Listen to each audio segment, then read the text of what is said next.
Hello बेटा। बेटा next मैं आज जो आपको टॉपिक करवा रहा हूँ, टॉपिक का नाम है हीजनबर्ग अनसर्टेनिटी प्रिंसिपल। हमारा इंपॉर्टेंट टॉपिक है ये, ठीक है, ध्यान से देखोगे इसको। तो बेटा हमने पिछले टॉपिक में हमने क्या पढ़ा, that one is de Broglie equations की बात की थी हमने। De Broglie equation, de Broglie ने एक इक्वेशन दी थी, that one is called de Broglie equations, ठीक है, जिसमें हमने पढ़ा कि वेवलेंथ जो होती है, that is wavelength of A particles is always, wavelength of the light is always inversely proportional to its momentum, that is h upon p के इक्वल आपके पास आती है। p is the momentum, ठीक है। तो यहां पर हमने पढ़ा था कि कोई एक मैक्रोस्कोपिक पार्टिकल जो होता है, मैक्रोस्कोपिक पार्टिकल जो कि जिसका लार्ज मास होता है, ठीक है, तो उसकी वेवलेंथ अगर कैलकुलेट करोगे तो वेवलेंथ उसकी क्या होगी, दैट इज इनवर्सली प्रोपोर्शनल आपके पास आएगी। दैट इज हम इसको ऐसे भी लिख सकते हैं कि that is lambda is always equal to that is h upon m, ठीक है। तो मास और वेवलेंथ जो इनवर्सली प्रोपोर्शनल हो रहे हैं, तो इसके अकॉर्डिंग अगर जिसका मास ज्यादा है उसकी वेवलेंथ कम होगी, ठीक है, और जिसका मास कम है उसकी वेवलेंथ ज्यादा होगी। तो मतलब बोलने का ये है कि हमारे पास लार्ज साइज के जो पार्टिकल्स होते हैं या सब्सटेंस होते हैं, वो वेव नेचर जो है, वो उनका वेव कैरेक्टर जो है वो निग्लिजिबल के बराबर होता है, निग्लिजिबल होता है, ठीक है। तो यहाँ पर हमारे पास, यहाँ पर हम ये बोल सकते हैं कि वेव नेचर और पार्टिकल नेचर, जो ड्यूल नेचर होता है, वो केवल एक एक्सट्रीमली स्मॉल पार्टिकल जो होते हैं, जैसे इलेक्ट्रॉन्स प्रोटॉन जो हैं, वो डी ब्रोगली इक्वेशंस के according that will show the wave nature, वो वेव नेचर को शो करेंगे।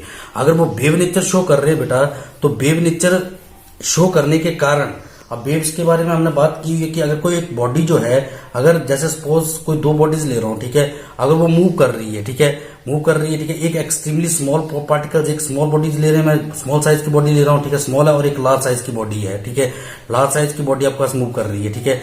अब जब ये दोनों मूव करेंगी, तो मूव करने पर बेटा, जैसे हमारे पास कोई एक मान लीजिए स्कूटर चल रहा है, अगर हम उसके स्कूटर की अगर हम पोजीशन पता लगा लेते हैं कि सपोज कि एट किसी एक पर्टिकुलर इंस्टेंट के ऊपर ये स्कूटर इस टाइम पर किसी पर्टिकुलर इंस्टेंट के ऊपर वो स्कूटर यहाँ पर मूव कर रहा है, क्योंकि स्कूटर एक लार्ज साइज की बॉडी है, ठीक है, तो उसकी हम वहां पर उसकी पोजीशन को ऑब्जर्व करके उसकी वेलोसिटी को डिटरमिन कर सकते हैं, ठीक है। पर जो एक्सट्रीमली स्मॉल पार्टिकल्स होते हैं, ठीक है, बिल्कुल जो निग्लिजिबल साइज के होते हैं, ठीक है, तो उनकी अगर हम पोजीशंस को ऑब्जर्व करेंगे तो हम उसकी वेलोसिटी को ऑब्जर्व नहीं कर सकते। तो एक साथ अगर मुझे उसकी वेलोसिटी मतलब मूवमेंट को निकालना है और उसकी पोजीशन का पता लगाना है कि ये पार्टिकल यहां पर है, ठीक है, ये पोजीशन इस पोजीशन पर लाइज कर रहा है, ठीक है, तो इस पोजीशन के ऊपर उसकी वेलोसिटी कितनी है, तो उसको निकालना इम्पॉसिबल है, ठीक है। तो इस तरह से हमारे पास, क्योंकि इलेक्ट्रॉन्स का बोर के अकॉर्डिंग इलेक्ट्रॉन जो है वो सर्टेन पाथ में मूव करते रहते हैं न्यूक्लियस के इर्द गिर्द, और डी ब्रोगली के अकॉर्डिंग हर एक पार्टिकल्स का वेव नेचर रिलाइज करता है। और अगर इलेक्ट्रॉन्स का वेव नेचर है, तो इलेक्ट्रॉन्स की पोजीशंस और उसकी वेलोसिटी को एक साथ डिटरमिन करना जो था वो इम्पॉसिबल था, ठीक है। तो इसको हम एक साथ डिटरमिन नहीं कर सकते थे, जो कि जिसके ऊपर बेस्ड एक प्रिंसिपल दिया गया था बर्नर हिजनबर्ग के द्वारा, ठीक है। बर्नर हिजनबर्ग एक साइंटिस्ट था, उसने एक प्रिंसिपल दिया था according to this, that is it is impossible. उसने कहा था it is impossible, that is Heisenberg principle के according, that is it is impossible to determine, that is to determine the exact position, it is impossible to measure लिख लो या determine लिख लो, it is impossible to measure simultaneously, एक word लिख रहा हूं, दैट वन इज साइमल्टेनियसली, ठीक है। साइमल्टेनियसली मतलब होता है साथ साथ, ठीक है, simultaneously the exact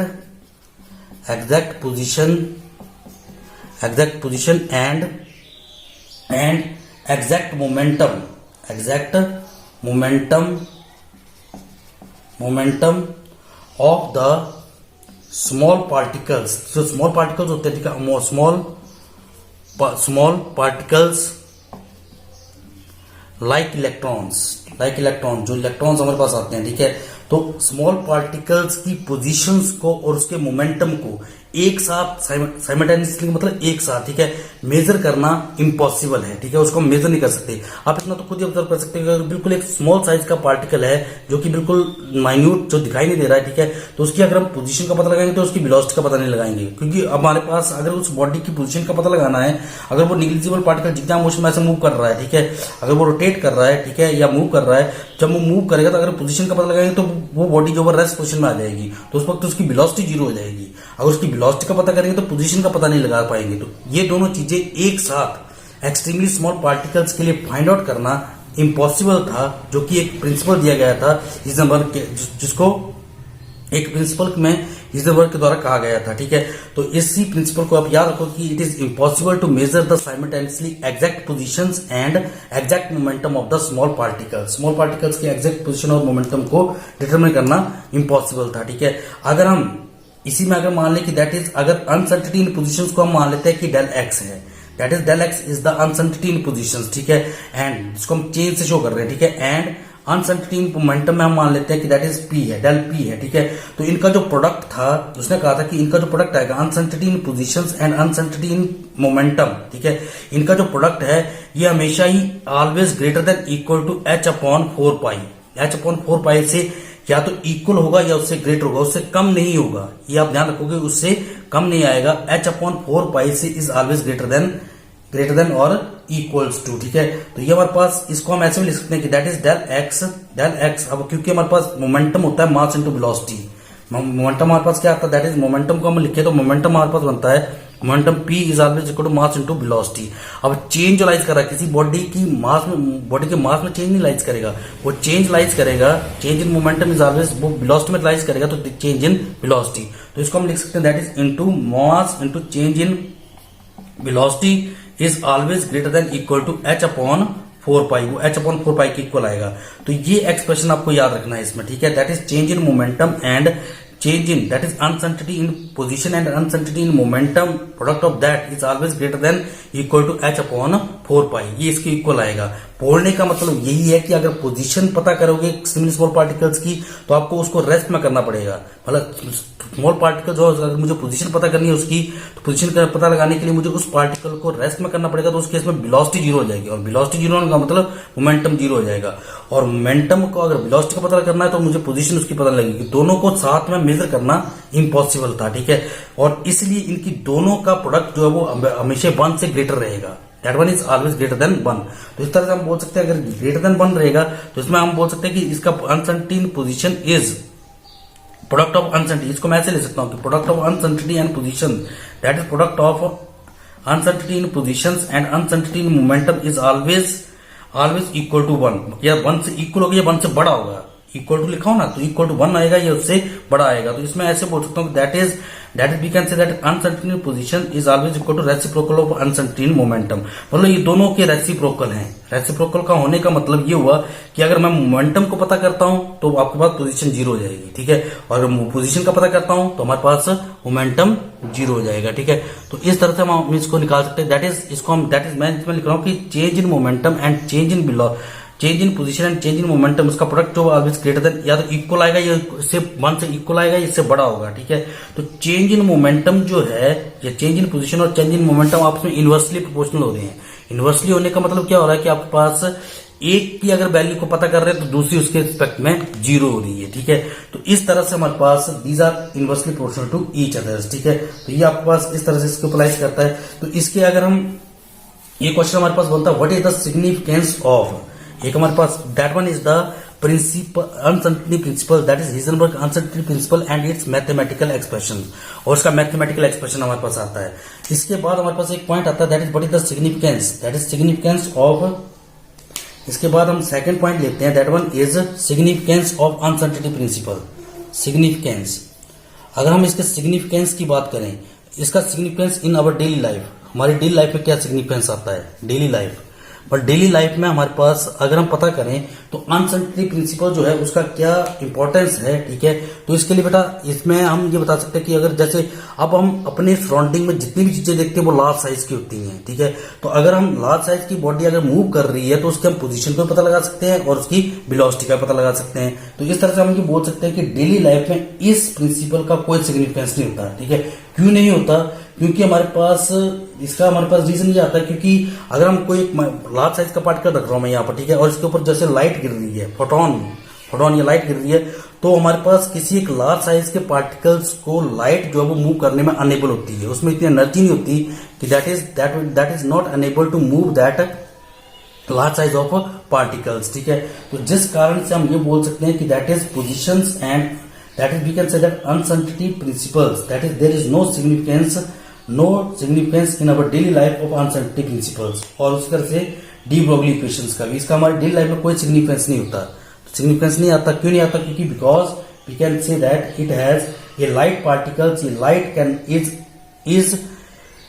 light can not be move the large size of particles, large size के पार्टिकल्स को मूव नहीं कर पाती है, ठीक है। इसके अलावा बेटा हमारे पास एक यहां से हमारे पास कुछ एक इसके ऊपर बेस्ड कुछ न्यूमेरिकल्स पूछे जाते हैं। तो अगर मैं कुछ न्यूमेरिकल्स अगर ब्लैक बोर्ड पर लिखूं तो हमारे पास जैसे हमारे पास इसके ऊपर बेस्ड एक न्यूमेरिकल दिया हुआ है कि न्यूमेरिकल हमारा calculate the uncertainty in velocity of an electrons if uncertainty in its position is 1 angstroms, ठीक है। तो इसमें बेटा हमारे पास क्या बोला हुआ कि uncertainty in position that is del X की वैल्यू हमारे पास दी हुई है 1 एंगस्ट्रॉम, ठीक है। 1 एंगस्ट्रॉम दी हुई है आपके पास। तो यहाँ पर एक दो टर्म्स आप याद रखो कि 1 एंगस्ट्रॉम हमेशा अगर मुझे इसको मीटर में कन्वर्ट करना है तो आपने इसके रिलेशन फर्स्ट चैप्टर पढ़े हुए हैं कि 1 angstrom is always equal 10 raise की पावर -10 मीटर, -10 मीटर में इसको चेंज कर रहा हूं, ठीक है। और हमें बोला हुआ है कि find out the uncertainty in velocity, तो अनसर्टेनिटी इन वेलोसिटी हमें फाइंड आउट करके बतानी है, ठीक है। यहाँ साइन ऑफ इंटरोगेशन लगा रहा हूं, ठीक है। तो इसके लिए हमारे पास अभी हमने हिजनबर्ग अनसर्टेनिटी प्रिंसिपल में पढ़ा कि that is uncertainty in positions, ठीक है, into mass into uncertainty in momentum, that is यहाँ पर मैं वेलोसिटी अनसर्टेनिटी इन वेलोसिटी निकालने के लिए बोला हुआ तो हमारे पास मोमेंटम मतलब मास इनटू वेलोसिटी, ठीक है, is always greater than equal to h upon 4 pi, ये हमारे पास लाइज करता है इसमें, ठीक है। तो हमें क्योंकि अनसर्टेनिटी इन पोजीशंस वेलोसिटी निकालनी है तो uncertainty in velocity is equal to is always greater than equal to h upon 4 pi into m, 4 pi m आपके पास डिवाइड हो जाएगा और साथ में आपके पास आ जाएगा अनसर्टेनिटी इन पोजीशन हमारे पास आ जाएगा। तो इसी तरह से हमारे पास uncertainty in velocity is equal to h is Planck's constant जिसकी वैल्यू हमारे पास होती है 6.626 इंटू 10 रेज़ की पावर -34, वैल्यूज याद रखोगे बस आप, ठीक है। 4 आपके पास आ गया यहाँ पर दैट इज 4, इसको मैं सेकंड से लिखो तो यहाँ पर जैसे that is uncertainty in velocity is greater than equal to this, ठीक है। तो इसको ऐसे लिख रहा हूँ 4 हमारे पास यहाँ पर आ गया, पाई की वैल्यू आप जानते हो 3.14 हमारे पास आती है, ठीक है, into that is mass of electron, mass of electron हमारे पास होता है 9.1 इंटू 10 रेज़ की पावर -31, ठीक है। और साथ में हमारे पास आ गया अनसर्टेनिटी इन पोजीशन, तो अनसर्टेनिटी इन पोजीशन 10 रेज़ की पावर -10, तो 10 रेज़ की पावर -10 हमारे पास बन जाएगा। इसको सॉल्व करने का हमारे पास तरीका रहता है, मैंने बताया वो कि आप 10 रेज़ की पावर को अलग कर लो, जो नॉन जीरो टर्म है उनको अलग कर लो, तो 1.626 ले लो आप, ठीक है, अपॉन में मेरे पास 4 आ जाएगा, 3.14 आ जाएगा, ठीक है, और 9.1 आ जाएगा। बाकी जो 10 रेज़ की पावर उनको आप सॉल्व करते जाओगे, ठीक है। तो बेस अगर इक्वल हो तो आपके पास अगर टर्म अगर डिवाइड हो रही तो इसके पावर सब्ट्रैक्ट हो जाती हैं, और बेस अगर इक्वल हो, ठीक है, और मल्टीप्लाई हो रही हो तो ऐड हो जाती हैं। तो हमारे पास क्या आ जाएगा माइनस के 34 आ जाएगा, ठीक है, और ऊपर जाके सब्ट्रैक्ट होने पर ये प्लस का मतलब 34 प्लस का 31 बन जाएगा, ठीक है, और ऊपर जाके ये प्लस का 10 बन जाएगा। तो आप इस तरह से इसको 10 रेज़ की पावर को अलग कर लोगे और इसको डिवाइड करके आप रिक्वायर्ड सेट फाइंड आउट कर सकते हो इसका, ठीक है। तो इतना कैलकुलेशंस आपको आना चाहिए, तो इसके लिए आप निकाल सकते हो कि that is uncertainty in velocity is equal to 5.76 into 10 raise की पावर, हमारे पास आ जाएगा 5 मीटर पर सेकंड। तो इस तरह से हम इसके ऊपर बेस्ड न्यूमेरिकल को सॉल्व कर सकते हैं, ठीक है। तो हमारे पास इसी क्वेश्चन पे हमारे पास अनसर्टेनिटी इन पोजीशन भी पूछ सकता है, तभी हम ये रिजल्ट यूज करेंगे, और अगर मोमेंटम में पूछता है तो हम रिजल्ट लगा देंगे that is uncertainty in momentum into uncertainty in positions, ठीक है, is always greater than equal to h upon 4 pi, ठीक है। तो ये हमारे पास इसके ऊपर बेस्ड एक न्यूमेरिकल रहता है, ठीक है। तो इसको आप इस तरह से करोगे बेटा, ठीक है बेटा, ओके बेटा, थैंक यू बेटा।